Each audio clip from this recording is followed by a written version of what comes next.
ঘটনার দিন গঙ্গা নদীর প্রচণ্ড ভাঙনের হাত থেকে বেঁচে যাওয়া উঠোনের অবশিষ্ট অংশে একটি ছোট স্টুলে বসে দুপুরের রান্নার জন্য এক মনে সবজি কাটছিলেন জয়ন্তী সাহা। হঠাৎ তিনি দেখতে পান যে তার পাশের বাড়ির কিছু অংশ গঙ্গার ভাঙনে ভাঙতে শুরু করেছে। তখন তিনি দিকবিদিক জ্ঞানশূন্য হয়ে তড়িঘড়ি করে সবজি কাটা বন্ধ রেখে বাড়ির জিনিসপত্র নিরাপদ জায়গায় সরিয়ে আনেন। তিনি বলছিলেন তার আক্ষেপের কথা। রাক্ষসী গঙ্গা বাড়িঘর সব খেয়ে নিল। আমার দোতলা বাড়ি ছিল, ওই গঙ্গাতে সব চলে গেল। দেখেন না, এইসব ঘরগুলো সব ঝুলা আছে, কত ঘর, এই ঘর ওদিক পর্যন্ত, অনেক দূর পর্যন্ত। 2 বছর থেকে ঘর পড়ছে, তো এই 8 বছর থেকে অনেক ঘর পড়েছে। এই 3টে বাড়িতে একসঙ্গে আমাদের বসেছে, সব পড়ে গেছে, কেউ কোনো বাড়ি নাই, সবারই বাড়ি পড়ে গেছে। তো পুরো গ্রামটাতেই খেয়েছে গ্রাম। একইভাবে মালদা জেলার আব্দুল মালিকও তার ব্যথা ও দুঃখের অভিজ্ঞতা বর্ণনা দিতে গিয়ে কাঁদতে শুরু করেন আর বলেন যে কিভাবে গঙ্গা নদী ও তার শাখা নদীগুলো ধ্বংসযজ্ঞ চালিয়েছে, যার ফলস্বরূপ তিনি তার বাড়ির কিছুই বাঁচানোর সময় পাননি। নদী বড় বড় চাপ, বড় বড় পাহাড় বসে যাচ্ছে, আবার উল্টে যাচ্ছে। গঙ্গা কাটুরে সবার লোকেরা ভাঙচুর করছে, নিজের ঘুম আসে না। আসবাবপত্র সব বাড়ির সামানগুলো ছিল, এসব খাট চৌকিগুলো সব নদীতে পড়ে গেছে। কোথায় বাড়ি ফেলবো, কোথায় আশ্রয় নেবো, এরকম আমাদের ঠিকানা নাই, এখন স্থায়ী নাই। আবার অন্যদিকে কেউ বা যাও বা বাঁচাতে পেরেছেন তা ট্রাক্টরে করে নিয়ে যাচ্ছেন নিরাপদ আশ্রয়ে, এমনকি তাদের বাড়ির এক টুকরো ইটের শেষ সম্বলটুকুও। শুধু তাই নয়, ঘর বাড়ি বিষয় সম্পত্তি গঙ্গা নদীর স্রোতের তোরে খুইয়ে এখন বিড়ি বেঁধে সংসার চালাচ্ছেন রসনারা বিবি। জল ঘুরে প্রচুর, তখন ভয় লাগে, একদম মনে হচ্ছে কি দাঁড়িয়ে থাকছি বাড়িতে, তো ভীতির কাঁপছে। আগে ফাটাল ধরছে, তারপরে বসে যাইছে জায়গাটা। ছেলে পেলে মেয়ে ছেলে চলে এসেছে, কত অসুবিধা হচ্ছে, কিছুই ব্যবস্থা করে না। এতদিন থেকে আছি, গঙ্গা বাঁধলে তো গঙ্গাতে ফের চলে গেল, বস্তা গেলা বহে, বল্ডার দিয়ে না বাঁধলে হবে। এখন যদি আমাদেরকে জায়গা দিত, বাড়ি করে দিত, তো আমরা এখান থেকে চলে যেতাম, এত কষ্ট করে রইতাম না এখানে। তা আমাদেরকে তো কিছুই দেয় না। পশ্চিমবঙ্গের মুর্শিদাবাদ জেলার শামশেরগঞ্জ এলাকায় গত কয়েক বছর ধরে গঙ্গা নদীর তীরে নতুন ভাঙনের ফলে শত শত বাড়িঘর, মন্দির, শ্মশান এবং কয়েকশো একর বড় বড় কৃষি জমি ও আমের বাগানও ভেসে গেছে। কিন্তু অন্যান্য বছরের মতোই এবারও এই নদী ভয়াবহ রূপ নিয়েছে। এর ফলস্বরূপ শত শত মানুষ কাছাকাছি একটি স্কুলে আশ্রয় নিতে বাধ্য হয়েছেন।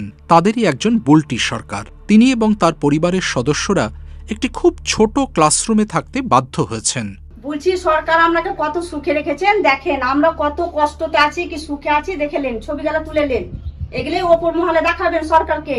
আমরাকে সরকার খুব সুখ শান্তিতে রেখেছে। এই গঙ্গা ভাঙন হয়েছে বলে আমরা খুব শান্তিতে আছি, বসে বসে খাচ্ছি সরকারের টাকাতে।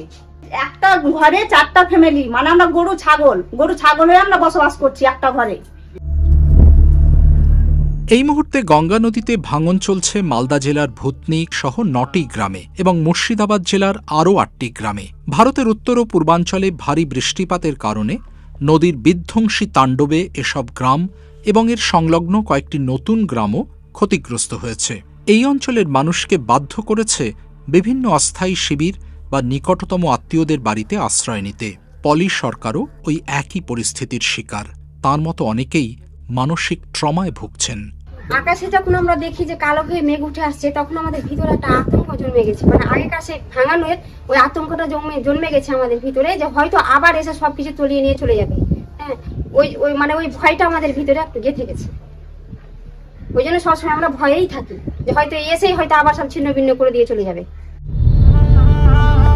কেদারনাথ মণ্ডল, যিনি কয়েক দশক ধরে এই গঙ্গা নদীর ভাঙনের বা ক্ষয়রোধের স্থায়ী সমাধানের লক্ষ্যে আন্দোলন চালিয়ে আসছেন, তিনি কিন্তু নিজেও ওই একই ভাঙনের শিকার। তিনি এ পর্যন্ত 5 বার ঘর বদলেছেন। এই প্রকৃতি যে নিয়ম, সেই নিয়মটা ভঙ্গ হয়ে গেছে। এপারও ভাঙে ওপারও ভাঙে, গঙ্গা নদীটা ধাপে ধাপে ভাঙে। সে আগে যে গঙ্গা ভাঙন যে রেট ছিল তার থেকে 10 গুণে রেট বেড়েছে।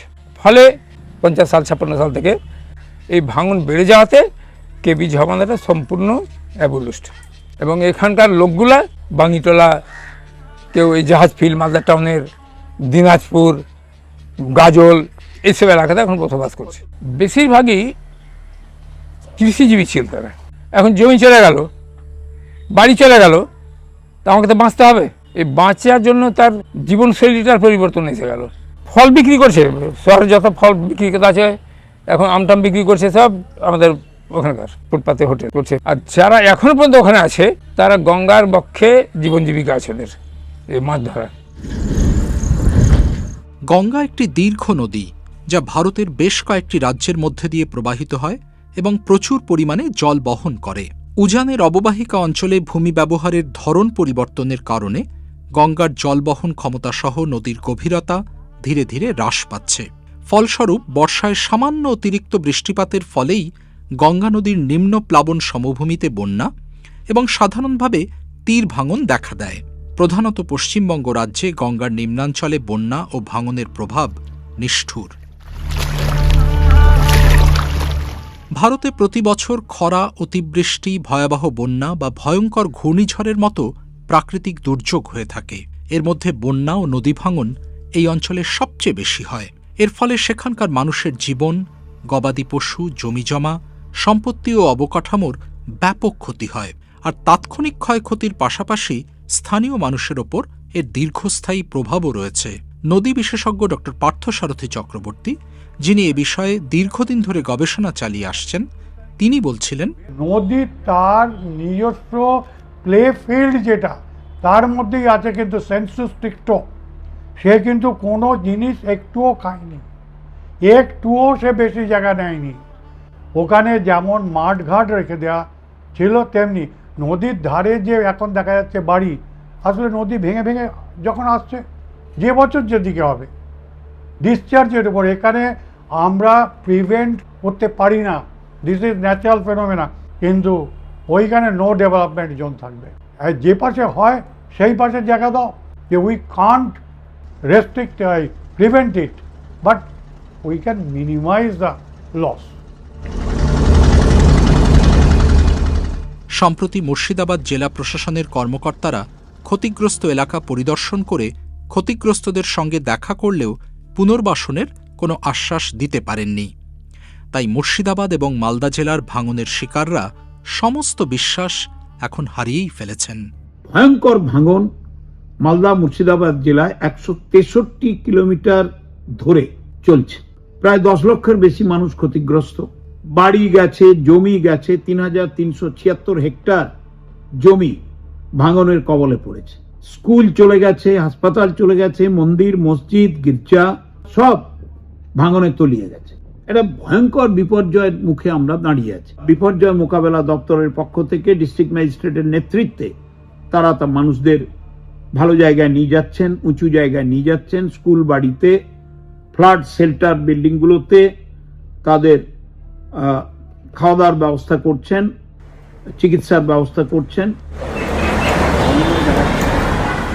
এদিকে গত 26শে জুলাই 2024-এ ভারতের পশ্চিমবঙ্গ রাজ্য বিধানসভায় মালদা ও মুর্শিদাবাদ জেলায় বন্যা ও ভাঙন প্রতিরোধে পশ্চিমবঙ্গ রাজ্য সরকারের সাথে পরামর্শ করার জন্য কেন্দ্রীয় সরকারকে চাপ দিতে একটি প্রস্তাব গৃহীত হয়েছে। তবে পর্যবেক্ষকরা মনে করছেন, প্রাকৃতিক দুর্যোগ মোকাবেলায় পুনর্বাসনের জন্য বিকল্প স্থান এবং প্রয়োজনীয় সহায়তার ব্যবস্থা করতে হবে। রাজ্য সরকার যদি কেন্দ্রের সঙ্গে সমন্বয় করে কাজ করে তবেই এটা সম্ভব। এদিকে মালদা ও মুর্শিদাবাদ জেলায় বন্যা ও ভাঙনের শিকার মানুষজনেরা এখনও আশঙ্কায় রয়েছেন যে এভাবে গঙ্গা যদি একের পর এক ভূমি গ্রাস করে ফেলে তাহলে ভবিষ্যতে তাঁরা কিভাবে বেঁচে থাকবেন।